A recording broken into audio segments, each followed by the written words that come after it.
everyone, so I'm going to stick with the Peeps again for this experiment, since maybe you still have some if you bought them, unless you ate them already, but that's cool too.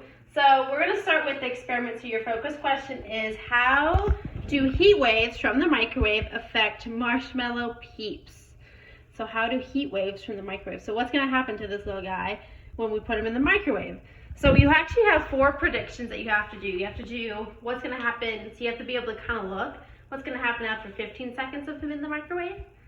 30 seconds of him in the microwave, so still in there. And then after 30 seconds, you're going to take him out of the microwave. You're going to let him sit for after a minute.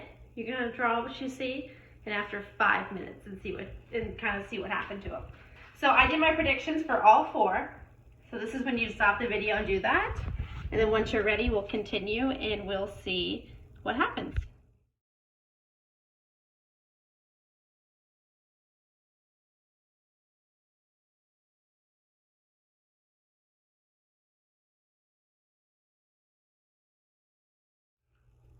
Okay, so at this point you should have already done your predictions of what's going to happen in 15 seconds in, 30 seconds in, 1 minute, or 60 seconds out, and then 5 minutes out. So you should have already drawn and written that like I did.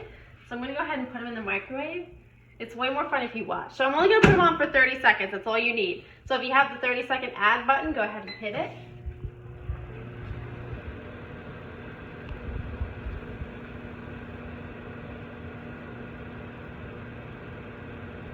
Okay, that's 10 seconds.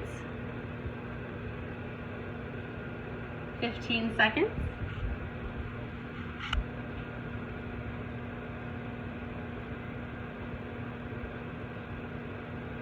5, 4, 3, 2, 1. I'm gonna try to take him out really quick so you can see him. So there he is. He's actually still retained his shape. And if you watch him for a minute, he's actually shrinking as we speak.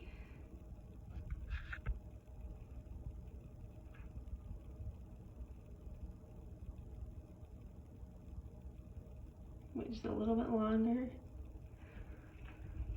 So what happens is when they're in the microwave for a marshmallow, it creates all those tiny, tiny bubbles inside of him.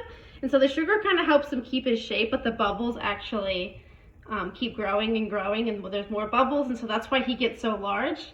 It's kind of interesting how for microwaves, the heat doesn't quite distribute evenly between them. So that's why at first, after 10 seconds, he grew a big bubble here, and he fell over because the undistributed, it filled up and had heat in that section first, and they kind of distributed out. So that's been about a minute. He's really soft, obviously, but this is the size of a regular one. So he's almost the same size. Maybe if he didn't stick to the sheet, maybe he would be a little bit more of the same size. But he's pretty close. He's still covered in sugar. He's just cracked a little bit. So we'll come back at 5 minutes and see what happened. Okay, so now it's been 5 minutes. So again, this is the kind of original, so I took another one out of the package. And this is after 5 minutes. So he's definitely very shriveled. He has a lot of big like indentations or big like ridges in him. And then he's now very hard and like crunchy. So it's like pieces. It's very crunchy and hard in pieces.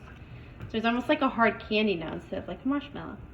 So that's what you have to do. So now you should have time to fill out. So while you're waiting, you should have filled out what happened after 15 seconds, 30 seconds, 60 seconds out, and now you can fill out 5 minutes. And so like always, try to draw a picture of what it looked like. If you do this experiment on your own, I suggest taking a picture after 15 seconds, 30 seconds, so that way you can kind of see what it looks like, so you can better draw your model of what it did look like, and then write a sentence or two if you're in upper grade. So if you're in 2nd grade, I definitely think you should be at least writing a sentence for each one, practicing those skills. And so yeah.